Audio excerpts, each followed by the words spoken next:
నమస్కారం. వెల్ల న్యూస్ కి స్వాగతం. ముందుగా ముఖ్యాంశాలు. చీఫ్ విప్ గా ఎమ్మెల్యే జీవి ఆంజనేయులు నియామకం.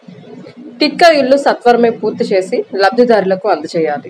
ముఖ్యమంత్రి చంద్రబాబు చీఫ్ విప్ గా తనకు అప్పగించిన గురుతర బాధ్యతను సమర్థంగా నిర్వహించి చూపుతానని వినుకొండ నియోజకవర్గ ఎమ్మెల్యే జీవి ఆంజనేయులు తెలిపారు. తనపై ఎంతో నమ్మకంతో కీలకమైన బాధ్యతలు ఇచ్చిన సీఎం చంద్రబాబు, మంత్రి లోకేష్ కు ప్రత్యేక ధన్యవాదాలు తెలిపారు.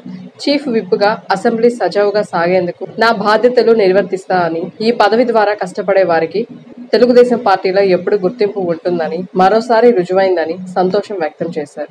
చీఫ్ విప్ నియామకంపై అధికారికంగా ప్రకటన వచ్చిన అనంతరం ఈ మేరకు మీడియాతో ఎమ్మెల్యే జీవి ఆంజనేయులు మాట్లాడుతూ, తెలుగుదేశం పార్టీలో తనతో పాటు విప్పులుగా పదవులు అందుకున్న బెందాలం అశోక్, బోండా ఉమా, దాట్ల సుబ్బరాజు, యనమల దివ్య, థామస్, తోయక జగదీశ్వరి, కాలవ శ్రీనివాసులు, రెడ్డప్పగారి మాధవిరెడ్డి, గరబాబు, తంగిరాల సౌమ్య, యార్లగడ్డ వెంకట్రావు జనసేన అసెంబ్లీ విప్పులుగా నియమితులైన ఆరవ శ్రీధర్, బొలిశెట్టి శ్రీనివాస్, బొమ్మిడి నాయకర్, బీజేపీ నుంచి విప్పుగా ఎంపికైన ఆదినారాయణ రెడ్డిలకు ఆయన శుభాకాంక్షలు తెలియజేశారు. అలానే శాసన మండలి చీఫ్ విప్పుగా నియమితులైన పంచుమర్తి అనురాధ, విప్పులు కంచెర్ల శ్రీకాంత్, వేపాడ చిరంజీవి, జనసేన నుంచి విప్పుగా నియమితులైన హరిప్రసాద్ కు అభినందనలు తెలియజేశారు. అనంతరం సీఎం చంద్రబాబు నాయుడు, ఎమ్మెల్యే జీవి ఆంజనేయులు దంపతులు మర్యాదపూర్వకంగా శుభాకాంక్షలు తెలిపారు. పట్నంలో సిపిఐ ఎంఎల్ లిబరేషన్ పార్టీ ఆఫీసులో టిట్కో ఇళ్ల లబ్ధిదారుల సమావేశం జరిగింది. ఈ సమావేశంలో ఆల్ ఇండియా కిసాన్ మహాసభ రాష్ట్ర అధ్యక్షులు తోట ఆంజనేయులు మాట్లాడుతూ, గత 8 సంవత్సరాల క్రితం చంద్రబాబు ప్రభుత్వంలో టిట్కో ఇళ్లు పేద మధ్యతరగతి ప్రజలకు కట్టిస్తామని చెప్పి సింగిల్ బెడ్రూమ్ 500 రూపాయల చొప్పున, డబుల్ బెడ్రూమ్ 50,000 రూపాయల చొప్పున లబ్ధిదారుల నుండి డబ్బులు వసూలు చేశారు. డబుల్ బెడ్రూమ్ 50,000 రూపాయల చొప్పున లబ్ధిదారుల నుండి డబ్బులు వసూలు చేశారు. 2019 ఎన్నికల అనంతరం ప్రభుత్వం మారడంతో చంద్రబాబు ప్రభుత్వంలో లబ్ధిదారులకు నిర్మాణం పూర్తి చేసి ఇవ్వలేకపోయారు. అనంతరం జగన్మోహన్ రెడ్డి ప్రభుత్వం అధికారంలోకి వచ్చిన తర్వాత ఇది చంద్రబాబు ప్రభుత్వంలో పెట్టిన స్కీమ్ కాబట్టి మాకు సంబంధం లేదని చెప్పి వినుకొండ పట్టణానికి 7 కిలోమీటర్ల దూరంలో ఉన్నటువంటి జాలలపాలెం దగ్గర జగనన్న కాలనీ పేరుతో కొన్ని కోట్ల రూపాయలు ఖర్చు పెట్టారు. కానీ అది పూర్తి చేయలేదు. మరలా ఇప్పుడు చంద్రబాబు ప్రభుత్వం వచ్చింది కాబట్టి ఇప్పటికైనా లబ్ధిదారులకు తక్షణమే ఇళ్ల నిర్మాణం పూర్తి చేసి లబ్ధిదారులకు అప్పచెప్పాలని, మీ రాజకీయ ప్రయోజనాల కోసం లబ్ధిదారులను ఇబ్బంది పెట్టకూడదని ఈ సమావేశంలో పాల్గొని అన్నారు.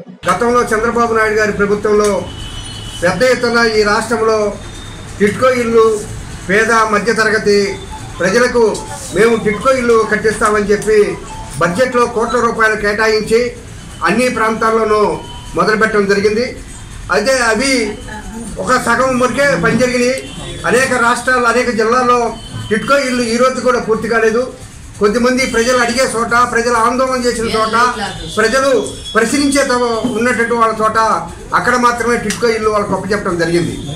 కానీ ప్రధానంగా మన వినుకొండలో ఈరోజు 30 మరి దాదాపు 75% ఇల్లు పూర్తయినవి. కానీ టిట్కో ఇళ్లకు వచ్చినటువంటి లక్షలాది రూపాయలని వేరే పనుల కోసం డైవర్ట్ చేసేసి దీన్ని ఈ టిట్కో ఇళ్లను నిర్లక్ష్యం చేసినటువంటి పరిస్థితి గత పాలక వర్గాలు మనం చూసే ఉన్నాం. గతంలో ఉన్నటువంటి 5 సంవత్సరాలు పరిపాలించినటువంటి ప్రభుత్వం ఈ టిట్కో ఇళ్లని పట్టించుకోకుండా వినుకొండ పట్టణానికి 7-8 కిలోమీటర్లో ఉన్నటువంటి జాలపాలెంలో మేము షెడ్యూనర్ ఇచ్చి కట్టిస్తున్నామని చెప్పేసి గత ప్రభుత్వం ఏదైతే చంద్రబాబు నాయుడు ప్రభుత్వంలో మొదలుపెట్టారో అవి వారి పేరు వచ్చిందని చెప్పేసి దీన్ని తాత్కాలికంగా పక్కన పెట్టి కొన్ని కోట్ల రూపాయలు అక్కడ ఖర్చు పెట్టి వాళ్ళ ప్రజాధనాన్ని దుర్వినియోగం చేసిన పరిస్థితి కూడా కనపడింది. అయితే ఈ రోజున మేము ప్రజా సంఘాల తరఫున లేదా సిపిఐఎంఎల్ లిబరేషన్ పార్టీ తరఫున ఈ రోజున వచ్చినటువంటి ప్రభుత్వాన్ని మేము ప్రశ్నిస్తుంది ఏంటంటే, ఈరోజు ఈ రాష్ట్రంలో ఉన్నటువంటి టిట్కో ఇల్లు అనేక మంది పేదలు మీ ప్రభుత్వ నిబంధనల ప్రకారం సింగిల్ బెడ్రూమ్కి 500 రూపాయలు, డబుల్ బెడ్రూమ్కి 25,000 రూపాయలు సుబాబులు, జామాయిలు ఒక టన్ను నెట్టు 7,500 రూపాయలకు కంపెనీలు కొనుగోలు చేస్తున్నాయి.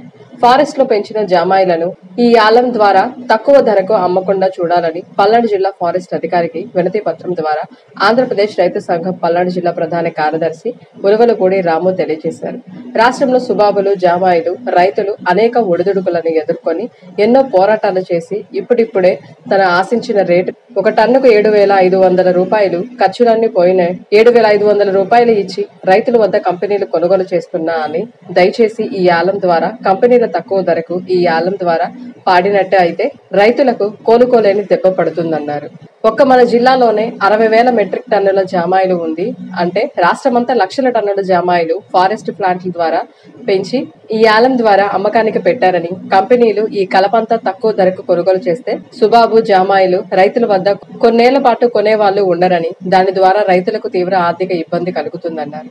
ఈ విషయాలపై డిఎఫ్ఓ ప్రభుత్వానికి రాసి పంపిస్తారని చెప్పడం జరిగిందని తెలిపారు.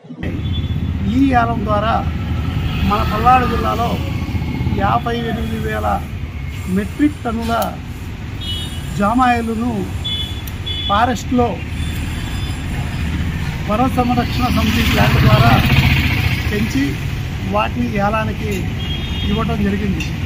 మేము ఒకటే జిల్లా ఫారెస్ట్ అధికారి గారికి మేము చెప్పడం జరిగింది, అమ్మా బయట మార్కెట్లో 7,500 రూపాయలు ఒక టన్ను మార్కెట్ ధర ఉంది. ఖర్చులు పోయి కూడా 7,500 రూపాయలు మార్కెట్ ధరను రైతులకు ఇస్తున్నారు. ఈ యాలం ద్వారా తక్కువ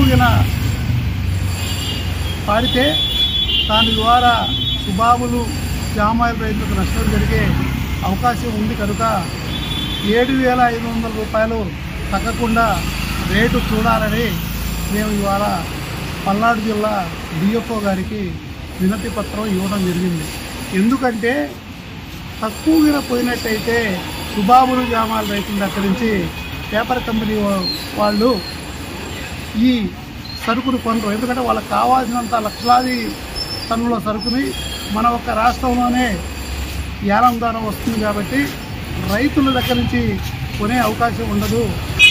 అనేక సంవత్సరాల పోరాట ఫలితంగా రైతులకు ఈ మాత్రమైన గిట్టుబాటు ధర దొరుకుతుందనే సమయంలో ఈ యాలం అనేది జరగటం ద్వారా అక్కడ ప్రభుత్వానికి ఆదాయానికి నష్టం జరుగుతుంది, రైతులకి నష్టం జరుగుతుంది. కాబట్టి దయచేసి 7,500 రూపాయలు మెట్రిక్ ధరకి తగ్గకుండా చూడాలని డిఎఫ్ఓ గారికి వినతి పత్రం ఇవ్వడం జరిగింది.